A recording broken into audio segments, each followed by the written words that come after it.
This is findagrave.com. One day, I was screwing around at school. I was on our school's homepage procrastinating on some random PowerPoint I should have been finishing. On the side of our school's homepage, it shows a link for our classes that we use when we go on the computers. One of the websites was called www.findagrave.com. I thought about it for a second, then clicked on it, but before I did, I felt uneasy, like, why is this here? It wasn't like we're doing some ancestry project or anything.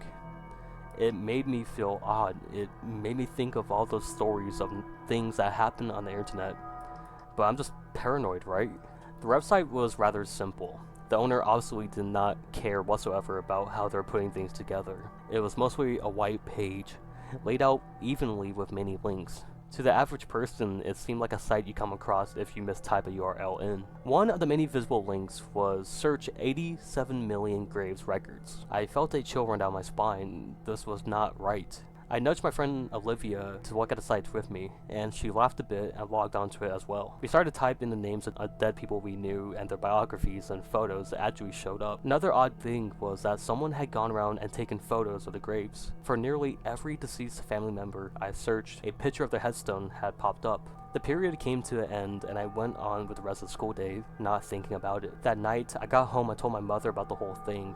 She just laughed and said how weird it was. I still didn't feel quite right about it. Who in the right mind would go around and take photos of random people's graves? I asked my mother who the person who added the photos to my great-grandmother's tombstone was, and she said that she had no idea. In my best interest, I decided to prod around the website a bit more. I started typing in names of famous dead people such as Kurt Cobain, and there was a feature on the site where you can leave virtual flowers on the grave, which was kinda thoughtful in my mind, but the entire concept of it was still unsettling to me. It was well into the night, and all my internet friends had gone to sleep, but I had drank an entire liter of Coke, so I was awake and curious. Going through the site, I started to randomly type in names of alive celebrities to see if there was anyone with the same name that was dead. Then I started to type in people's names of who I knew, and then I typed in myself. That was a bad mistake. I typed in my name, and a grin spreading across my face when I saw other people. I don't know why I was so pleased by this, but I was. I clicked on all 4 of the results, looking at where they were from and the years that they died. The more I looked at these 2 contributions, the more scared I grew. I should just shut the laptop as soon as I realized that all the dead people with the same name as myself were in states surrounding my own. The birth dates and death dates are slowly getting closer to mine. Clicking on the back button, it said showing 4 out of 5 results. Had I missed one? I could have sworn that I went through them all. I scrolled down further to see the newest entry, and I clicked on it. It said my birth year